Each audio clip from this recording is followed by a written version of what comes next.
as more than 1,000 people set off on foot from Honduras towards the United States. President Donald Trump yesterday appeared to defend his administration's policy of separating migrant families at the U.S.-Mexico border.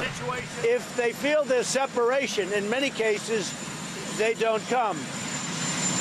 Trump telling reporters outside the White House the zero-tolerance crackdown, under which at least 2,600 migrant children were separated from their parents, is the best way to deter illegal immigration. The president was forced to end his controversial policy after facing public outrage over the separations. But there's a new report from the Washington Post that says the Trump administration is considering a new policy that could again separate migrant families at the U.S.-Mexico border. In many cases, you have really bad people coming in and using children. They're not their children. They don't even know the children. They haven't known the children for 20 minutes, and they grab children and they use them to come into our country. You got some really bad people out there.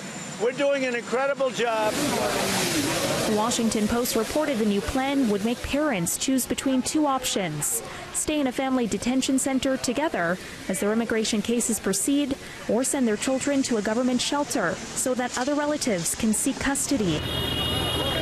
As Trump presses for tougher border security, around 1,300 people defying threats of deportation joined the March of the Migrant, a plan to walk through Central America to Mexico.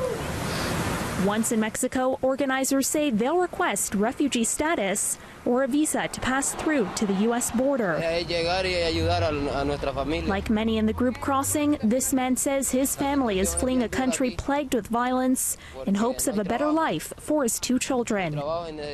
Earlier this month, a government audit on President Trump's zero-tolerance immigration policy detailed a number of troubling findings. Among them, hundreds of migrant children were detained for far longer than the 3 days allowed at U.S. Border Patrol facilities. And then after the separations, the government struggled to identify, track, and reunify parents and children.